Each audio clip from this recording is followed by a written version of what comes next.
Okay, so today the plan is to begin talking about NTP2 theories.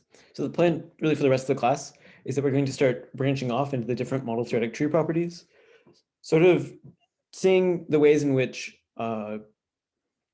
simplicity theory can be generalized in less hospitable contexts. And you'll see that each one of the different tree properties is a slightly different flavor.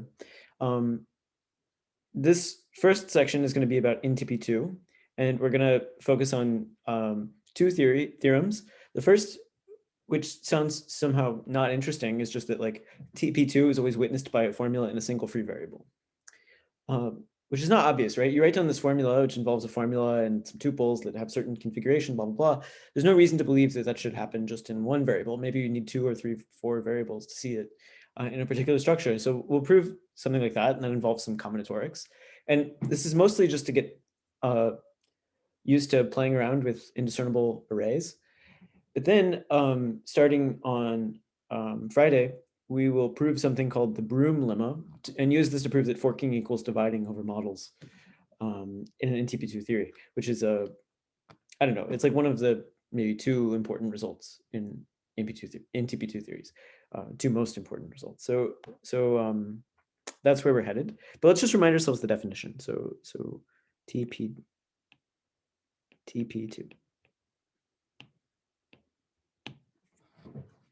So we say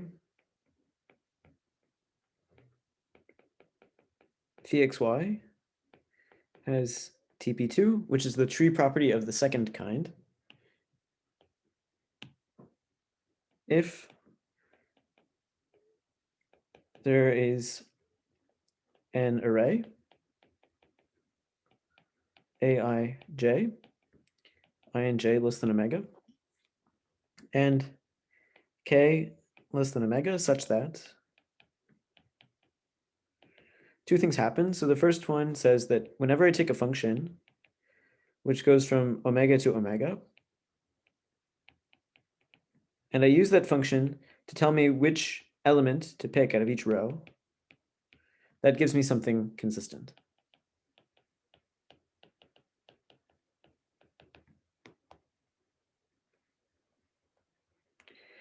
The second thing which happens is we use this k. So if I fix a particular row and I allow j to vary, so I'm varying horizontally, as it were, across this row, this is k inconsistent. Inconsistent. So the picture is something like this. You've got, you know, some array.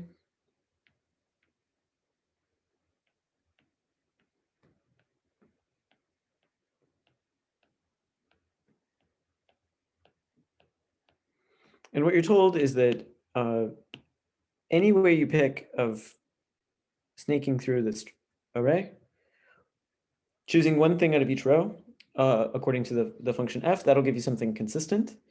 However, if you fix any particular row and you vary your formula along tuples indexed by that row, you get something which is k inconsistent. So if you have this, then you have TP2. Okay, so a theory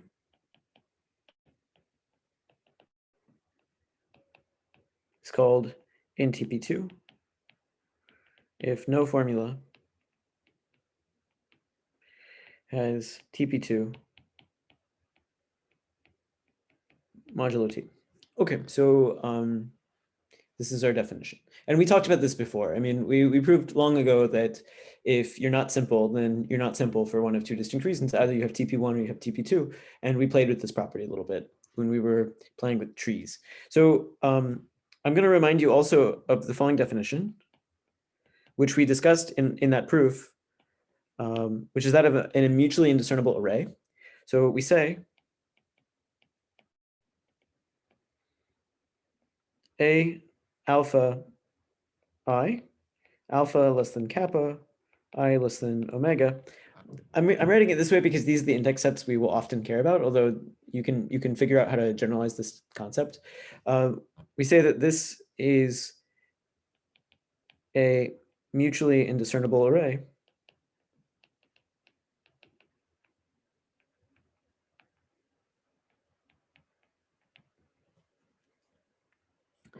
if a bar alpha is a bar not equal to alpha indiscernible for all alpha less than kappa, where a bar alpha is our notation for the sequence a alpha I as I ranges over the natural numbers. So the idea is I've got a whole bunch of sequences. So going this way, they're indexed by kappa. Let me make that into a kappa. And going this way, it's indexed by omega. And the idea is if I take a particular row, any particular row like this, it's going to be indiscernible over everything else. So this is what it means to be a mutually indiscernible array. Anytime I take one of the rows, it is indiscernible over the complement, over all of the other rows together at the same time. And okay, and if I say mutually indiscernible over a base, like mutually indiscernible over a set A, then I would just add A here. I would say A bar not equal to alpha in the way that you expect. So I'm not just indiscernible over those sequences, but also the fixed base. It's the same thing as what happens when you add that set of parameters into the language as constants, and then you ask for the same thing. Okay, so this is the notion of a mutually indiscernible array. We did define this when we were talking about the tree property and the tree property of the first kind, second kind. And so this is an important tool. And here's a fact, which is let L EQ sub kappa be a language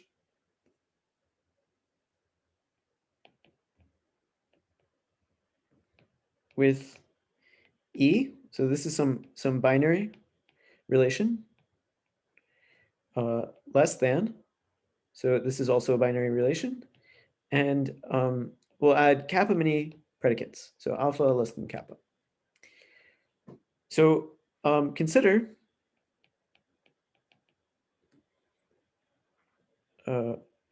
I to be an LEQ kappa structure consisting of an equivalence solution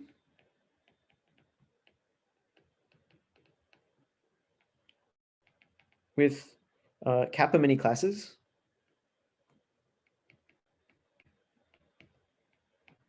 each of order type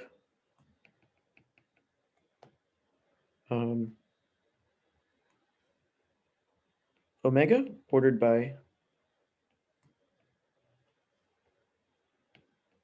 less than, such that the alphth class is named by P alpha, and alpha less than beta implies everything in P alpha is less than everything else in P beta. So what does this look like? You've got an equivalence relation with a whole bunch of classes. So this is like P0, this is like P1, this is like P2. Each one of these classes has countably many elements, which are in order type omega, ordered by the order in the language. And then this whole class is less than this, which is less than this, which is less than this, and so on and so forth. So this is a structure. It's an equivalence relation with convexly ordered equivalence classes. And all of those equivalence classes, of which there are kappa many, are named by predicates, and they occur in the correct order. Does that make sense? Is the definition clear? So we're calling this structure I. Then I indexed indiscernibles have the modeling property.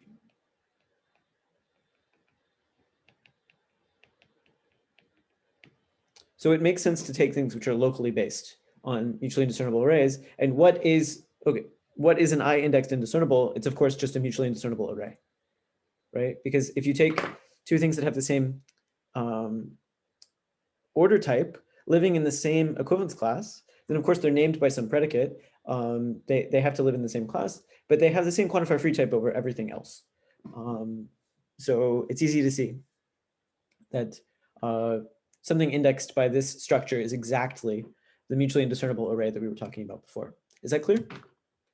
So my point is just that, okay, at some stage in the argument, I'm going to have mutually indiscernible arrays, or I'm going to have arrays around it. I want to say, I want to make this mutually indiscernible. So normally what I need to do is I need to know that I can take something locally based on it. And I need to know what locally based means. So this is the structure in which local based is being evaluated.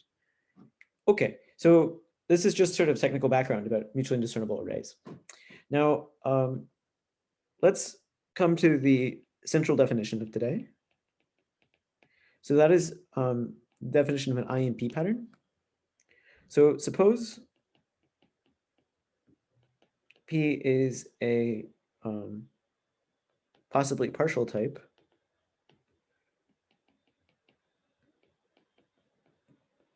over C. So C is just some set of parameters, and I have a partial type. And this could be empty. I mean, it could be axiomatized by x equals x. So, it doesn't need to be complete or anything. It could just be some type. So an INP pattern of depth kappa in P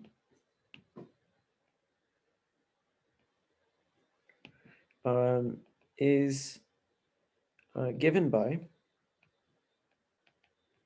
a sequence of formulas. So you have phi alpha x y alpha, alpha less than kappa, an array, a alpha I, alpha less than kappa, I less than omega, and a sequence of numbers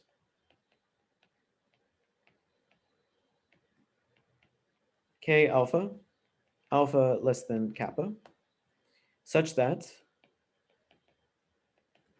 here, let me see if I can make this sized differently so everyone can see.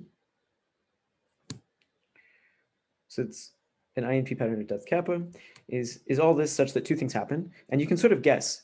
It's going to look like the independence. I mean, it's going to look like TP2, but we just have different formulas at each level. So what does this look like? This says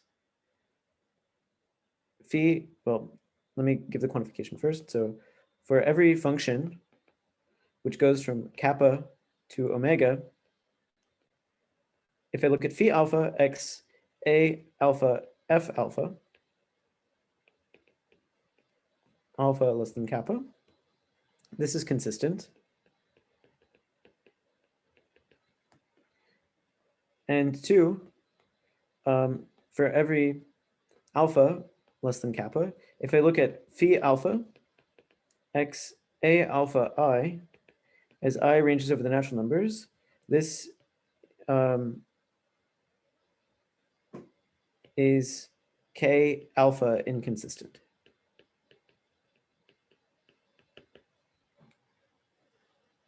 Okay, so what's the idea? Well, let's just go back to this picture we had here. What a P.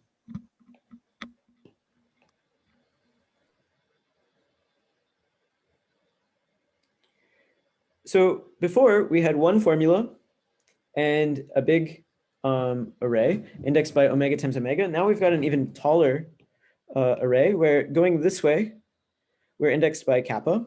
And again, going this way, we're indexed by, omega. So here we've got like a row, which is the 0 row, and it comes decorated with the formula and a number. So here we have like phi1 and k1, phi2 and K2, and so on and so forth. And now what we're saying is if I use my function to pick out of each row some element, and I plug the element from the 0th row into the 0th formula, and I plug the element from the first row into the first formula, and I plug the second, an element from the second row into the second formula, and so on and so forth. Altogether, that's going to give me a consistent partial type. So that's the consistency condition. The only way that that differs from TP2 is I'm allowing the formula to change at each level.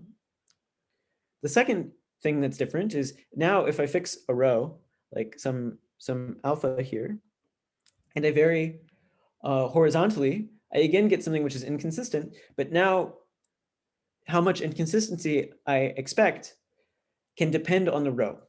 So before I had some k, and every row I picked was k inconsistent.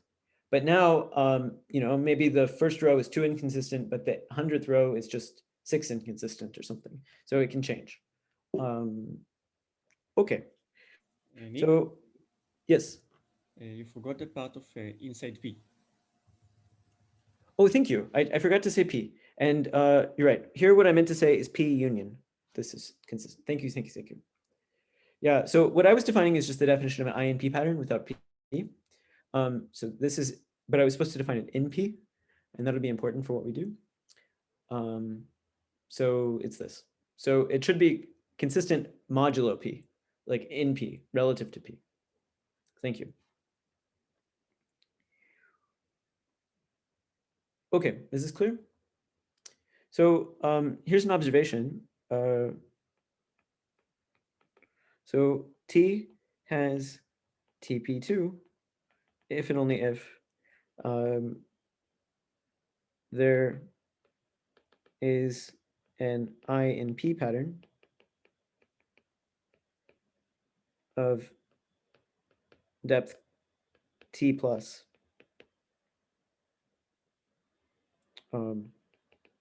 in the type P of X, which is axiomatized by X equals X if you like. I mean, take the trivial type, it doesn't matter. Or you could just say there is an INP pattern. Normally when P is trivial, we won't mention it. So this is just saying that there is one. Okay, why is this true? Well, again, if you have an INP pattern of height T plus, then cofinally, you have to have the same formula over and over and over again, right? You have to have a cofinal set where you get the same formula because there are T plus many levels and only T many formulas. So something has to repeat. T is always, I mean, every theory is always at least countable. Because if you have any sentence at all, then you have to have it in all of its finite conjunctions. So certainly having something of depth T plus means that you have something of depth at least all of 1. And so the K that you get will also occur cofinally often. So first you get some cofinal set of size T plus on which you have the same formula, and then you shrink that a bit further to get the same K, and that gives you a subset of your configuration in which you have the same formula and the same K, that's TP2. So certainly we know that if we're in an NTP2 theory, INP patterns are of bounded size.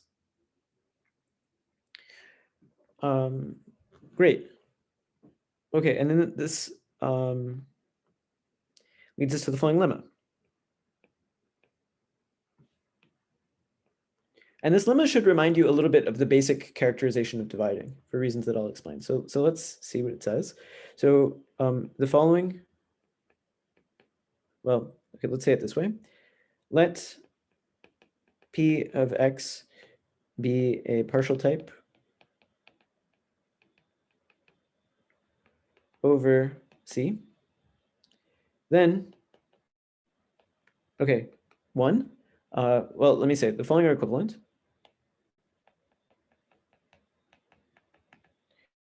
So, okay, one of them is that there is no I in P pattern of depth kappa in P. Okay, so that's something that we often want to eliminate. We want to eliminate an INP pattern of a certain depth. And the second thing that we want to do is we want to say for any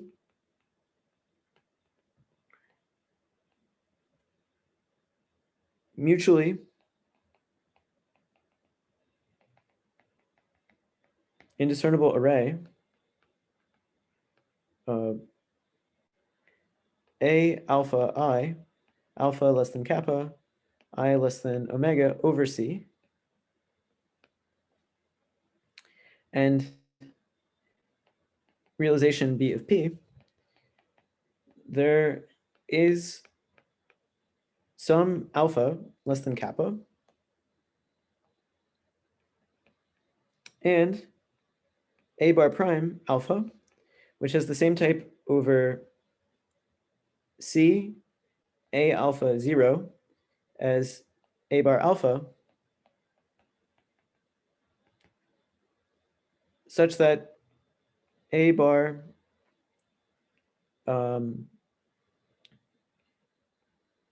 alpha prime is CB indiscernible. Okay, so this looks kind of confusing, but let me first give a kind of heuristic about why this should be true and why you expect this to be true. So let's go back to this principle about dividing that we discussed at the beginning of simple theories. So we described a result called the basic characterization of dividing, which said that if A is independent with B in the sense of non-dividing, then whenever I take an indiscernible sequence, starting with B, I can move that indiscernible sequence over its first element in such a way that it becomes indiscernible not just over the base, but over the base and A, over the object. So we did this, we used this principle several times in all of the proofs in simple theories.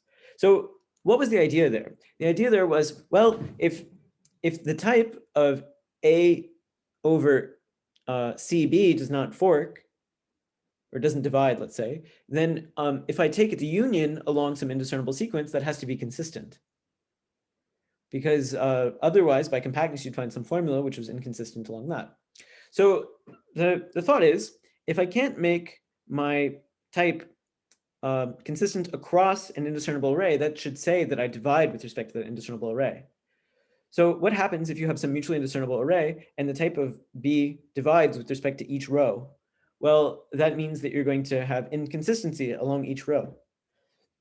But the type of B is certainly consistent along the all zeros column because what you're taking is the type of B at each stage. So by mutual indiscernibility, you get that every path is consistent, and that gives you an INP pattern.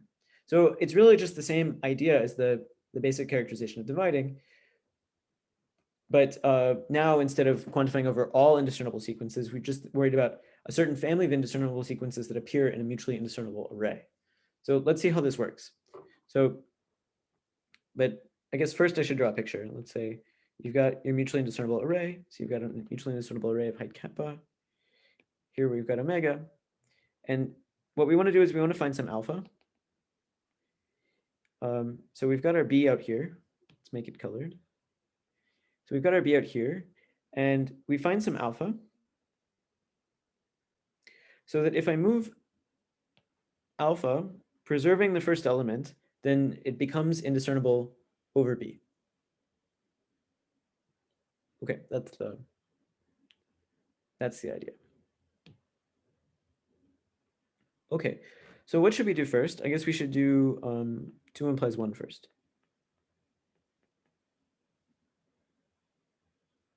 Okay. So assume 2 and suppose towards contradiction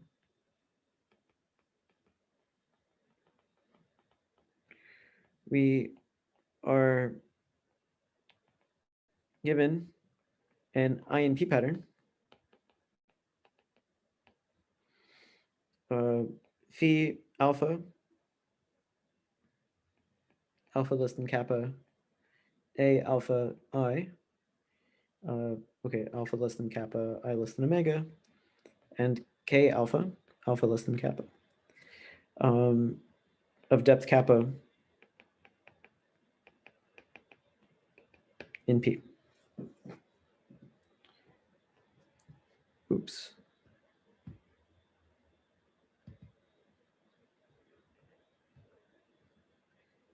All right, then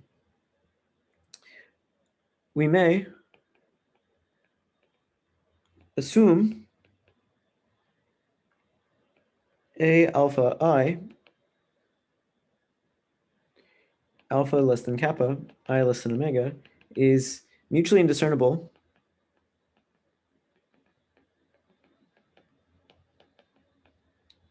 over C.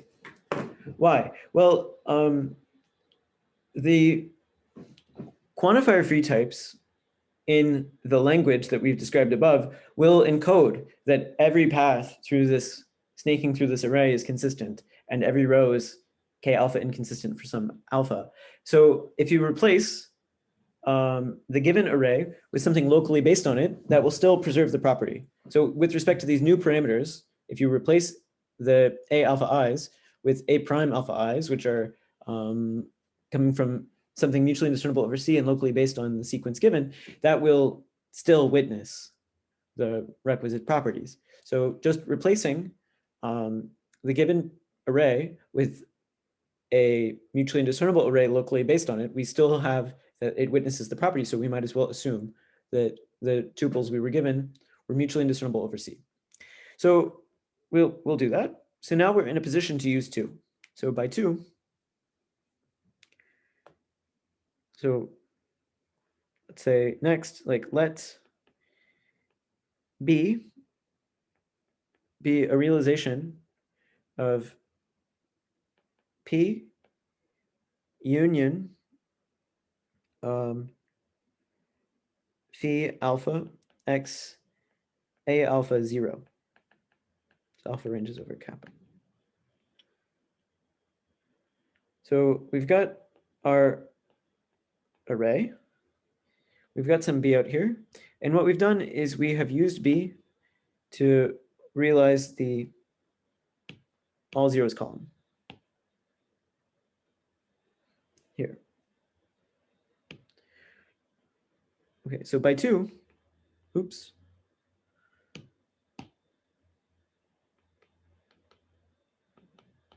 There is alpha less than kappa and A bar prime alpha, which has the same type over C and A alpha 0 as A bar alpha. I want to make sure I included C in the base. Yeah, I did. Good. Okay, I wrote it correctly. Good, good, good. Very good. So we find some alpha, which is like, let's say this one. So that if we replace our sequence with one that has the same element at the beginning, it changes to become indiscernible over B.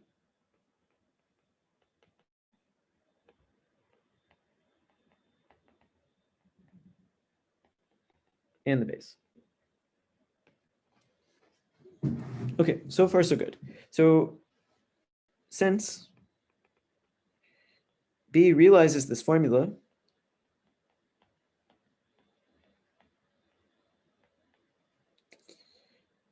that implies, of course, that B satisfies phi x A prime alpha 0, because those are the same. They're literally equal, right? Like part of the type here says that the type of A bar alpha will in particular include the formula with parameters A alpha 0 that says alpha 0 is equal to A alpha 0.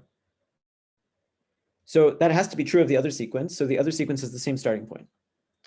So B satisfies this formula, phi x A prime alpha 0. But then by indiscernibility, that implies that B realizes phi x A prime alpha I for all I less than omega. So this is by indiscernibility.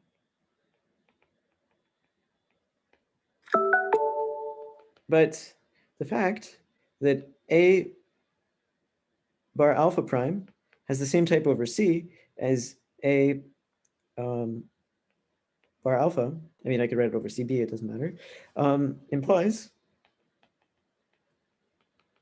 that,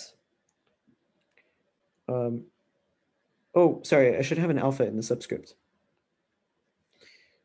Implies that phi alpha x a alpha prime I, as I ranges over the natural numbers, is k alpha inconsistent. A contradiction.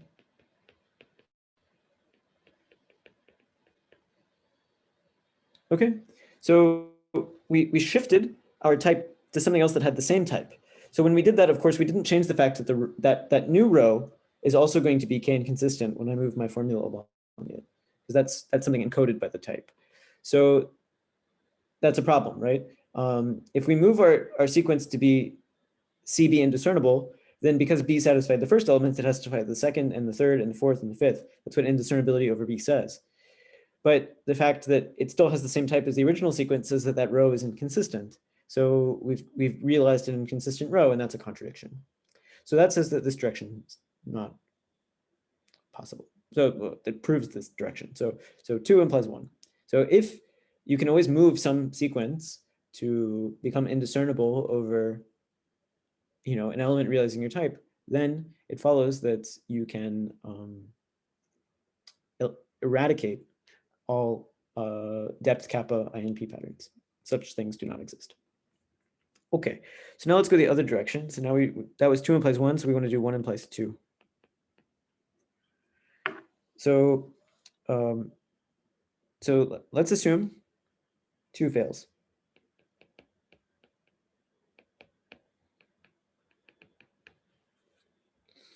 So there is a type P.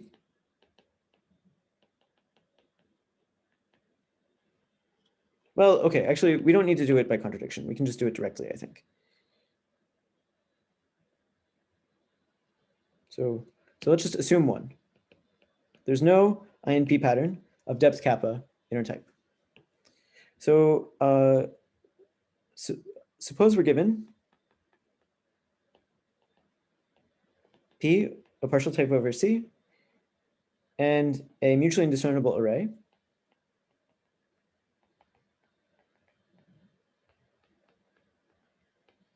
A alpha I, alpha less than kappa, I less than over C. And some B, which realizes P. So we're given all of this information. Then let's make a claim. So let P alpha x A alpha 0 just be the type of B over C A alpha 0. Okay, so we're giving this a name. So now we'll do our claim. So there is an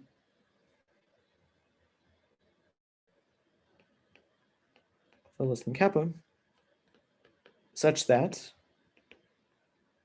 if I take the union over all I less than omega of P alpha x A alpha I,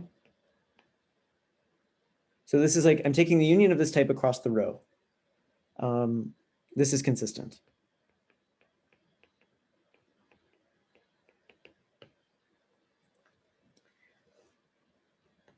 So what is it that we're doing? We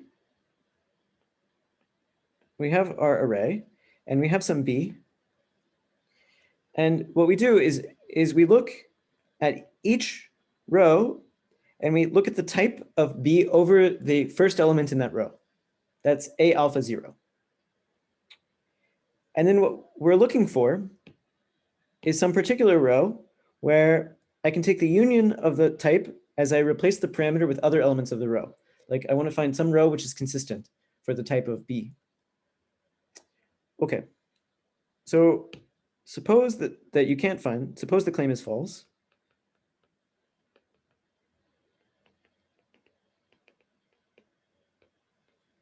Then, okay, this is like what I teach my analysis students. How do you negate an exist statement?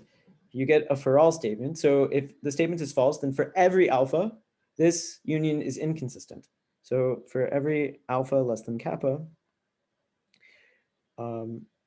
by compactness, there is some phi alpha x a alpha 0 in p alpha x a alpha 0 such that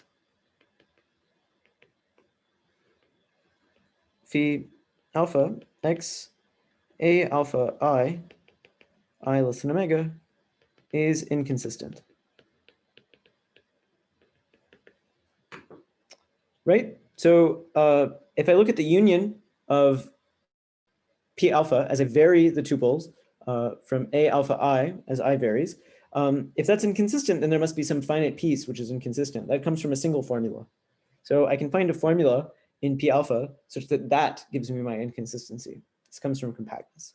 So I'm going to call that formula phi alpha. The formula at the alpha level will be called phi alpha. And I know that this rho is inconsistent. But by the fact, so because a bar alpha is indiscernible, C indiscernible, I guess, it follows that phi alpha x a alpha I less than omega, is k alpha inconsistent for some k alpha. So, and then finally,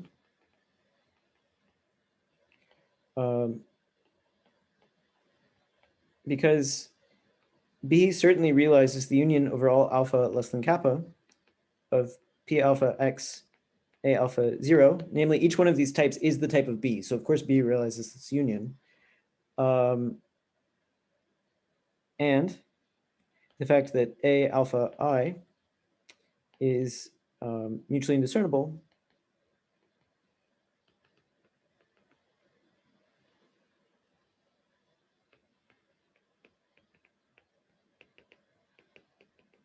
implies that for all f going from kappa to omega, phi alpha x a alpha f I, or sorry, alpha less than kappa is consistent. This is exactly what mutual indiscernibility gives you. And this is sort of why this notion is useful. So we have our array, and we knew that the zeros column was consistent because it was realized by B. But mutual indiscernibility will also tell you that, okay, if I pick this, and I pick this, and I pick this, and I pick this, and I pick this sequence of points has the same type as the all zeros column, just by generalized indiscernibility in this language. So it follows that if the all zeros column is consistent, then actually any one of these paths through the rows will be consistent. And so this is consistent also. So what does that give you? We get an I in P pattern of depth kappa. So that proves the claim. And then so let alpha be as in the claim.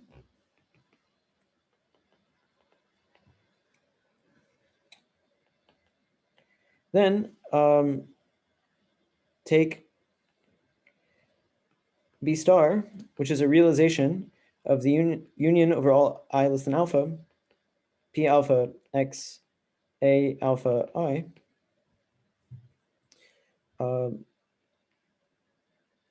let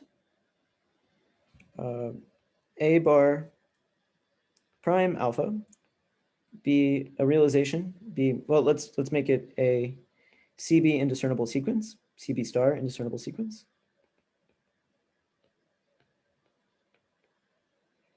Realizing, oh no,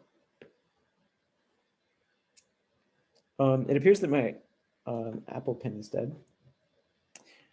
Hold on, I might have a replacement for it, and we can get back. Anyway, you can read this. 1 second.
Okay, so I think we're gonna have to hope that this charged. Let's see.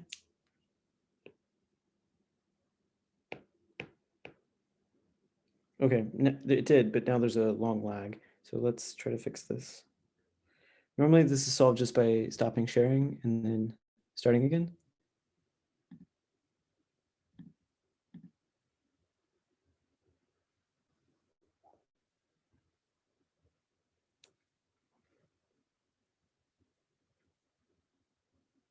Okay, so good. So we've got the sequence, which is CB star indiscernible. And we know essentially by the choice of B star that that if I look at A prime star,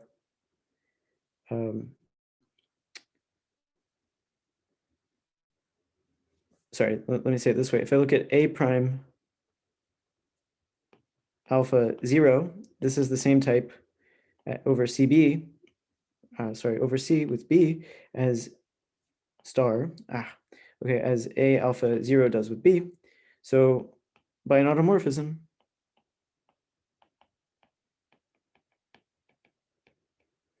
I can move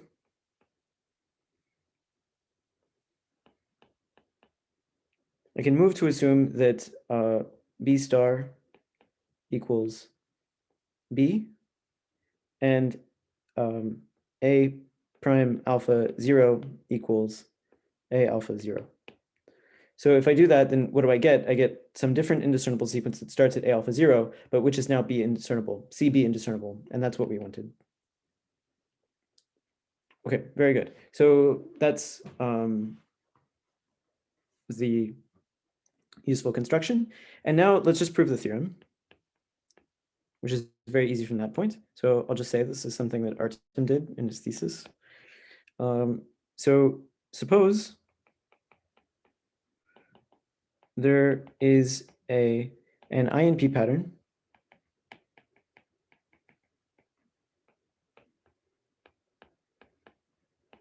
of depth kappa 1 times kappa 2 in the type of B1, B2 over C, then there is either an I in P pattern of depth kappa 1 in the type of B1 over C, or 1 of depth kappa 2 in the type of B2 over B1C. So it says that somehow if in two variables, for example, you find something of n times m size, then you need to be able to find one in one of the variables of size n, or in one of the other variables of size m. Of course, it gives a bit more information about the parameters, but in particular, that's what it says. Okay, so how does this work? So what we will do is, okay, so assume not,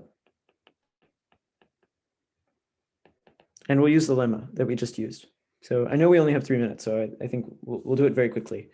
So what we'll do is we will let a bar alpha in kappa 1 times kappa 2 indexed, or let's say ordered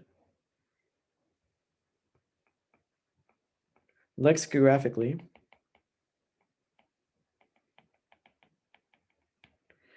be a mutually indiscernible array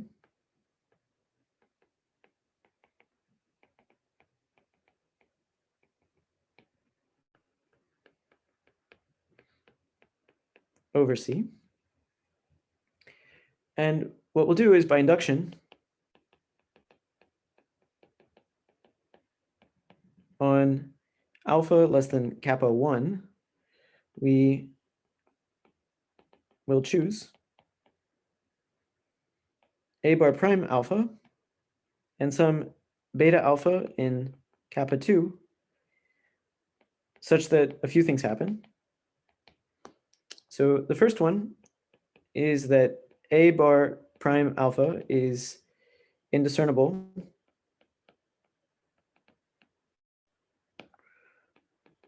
over B2, a bar prime less than alpha, and a bar greater than or equal to alpha plus 1, comma 0. So I'm going to draw a picture of what this looks like, and then it'll become clear. But this is the idea. So the second is that a bar prime alpha has the same type over a alpha beta alpha comma 0 as a bar prime less than alpha and a bar greater than or equal to alpha plus 1 comma 0 as a bar alpha beta alpha. And then the third condition is a bar prime less than or equal to alpha union a bar greater than or equal to alpha plus 1 comma 0 is mutually indiscernible.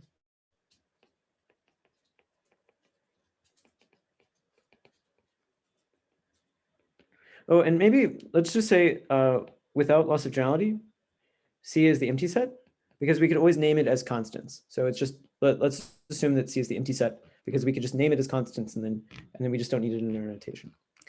Okay, so what is the idea here? The idea here is we've got our array of height kappa 1 times kappa 2, and I can think about that as kappa 1 many arrays. So I've got this array, which has height kappa 2, and this array, which has height kappa 2, and this array, which has height kappa 2. And how many of them do I have? I've got kappa 1 many arrays of kappa 2. This is what it means to take the kappa 1 times kappa 2 ordered lexicographically as my index set on the rows. So I've got arrays like this. So I've got my element B somewhere out here, and or sorry, I guess which one am I looking at? I guess B2. So I'm assuming that there's no INP pattern of order type B of order type kappa 2 of depth kappa 2 in the type of B. So if I look at B over this stuff, I know that there has to be something here where I can move it to become indiscernible over B2. And if I look at the type of B over these things, I have to find some row where I can move it to become indiscernible over B2. And I keep doing this. And for each one of these kappa 2 chunks, I can find something and move it using my previous lemma. And I'm going to use that to construct a mutually indiscernible array, which is an INP pattern. I mean, which gives rise to an INP pattern in the type of B1. So let's just quickly, finish the argument. So assume. So anyway, like this, if this is the alphath level, then this new thing is what I'm going to call A bar prime alpha. Okay, so assume we have constructed A bar prime less than alpha. So now we want to build it at the alphath stage. Then we need to find A bar prime alpha and beta alpha.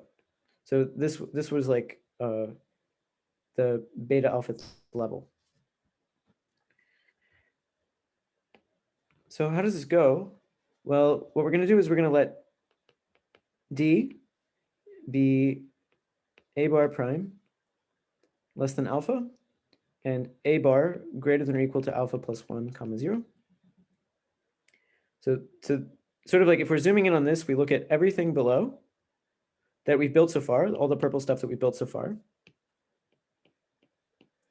And then the whole array above.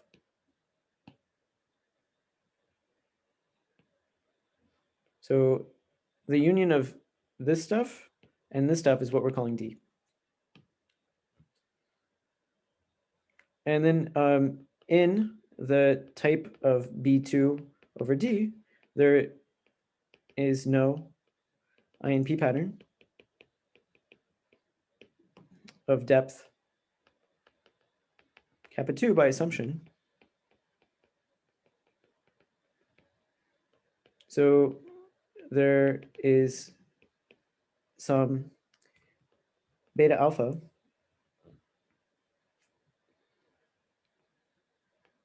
such that there exists an A bar prime alpha, which has the same type over D, and A beta alpha, or let me say it this way, alpha beta alpha comma 0 as A bar alpha. No, sorry.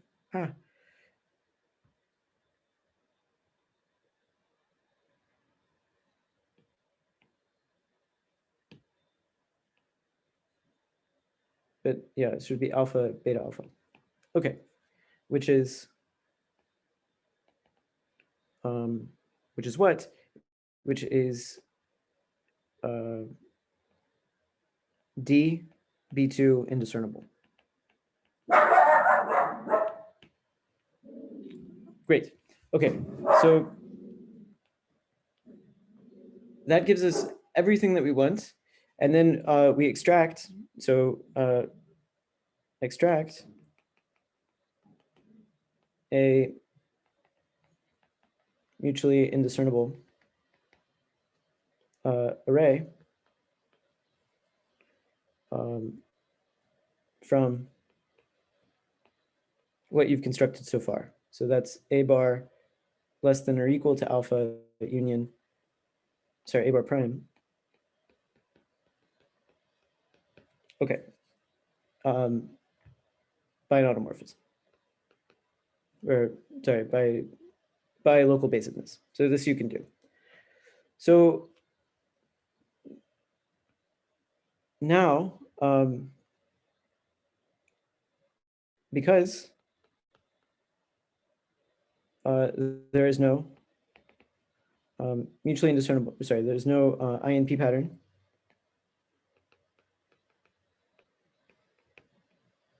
of depth kappa 1 in the type of B1 over B2C, there must be some alpha less than kappa 1 now. So we constructed this new sequence, the alpha bar primes, and now we know that that can't all have this property that none of the rows can be moved to become indiscernible. So there must be some alpha less than kappa 1 such that there exists some alpha prime, alpha bar, a alpha prime, which has the same type over C, or forget C, let's just, sorry, I forgot I said that C was the empty set, over B2 as A bar prime alpha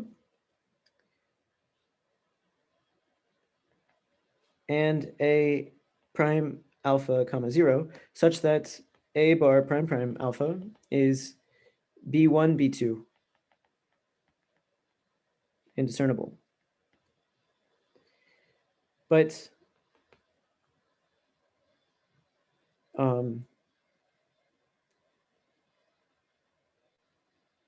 we know that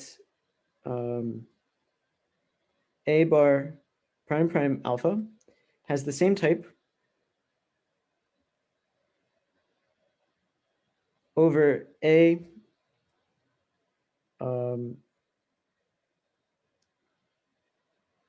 prime alpha 0 as A bar alpha prime, which had the same type over A sub alpha beta alpha comma 0 as A bar alpha. And we have that all of these first elements agree. So you have that A prime alpha 0 is equivalent, or sorry, is equal to A prime alpha 0, which is equal to A alpha beta alpha comma 0. So this implies that there is no INP pattern of depth kappa 1 times kappa 2 in the type of B1, B2 over the empty set. Why? Well, because our limit told us a criterion for this. It said that if I have a big array of height kappa 1 times kappa 2, I need to be able to move one of the sequences to become indiscernible over B1, B2. I proved that I can do that. That meant that I couldn't have had such a sequence. Okay, so I sort of rushed at the end because I wanted to finish this because it didn't make sense to try and do it in a second lecture because we'd have to set up everything all over again. But it's a really beautiful theorem. And next time we will start talking about the relationship between TP2 and forking, as well as talk about the corollaries of this very nice combinatorial result. All right, so I guess we have to stop there.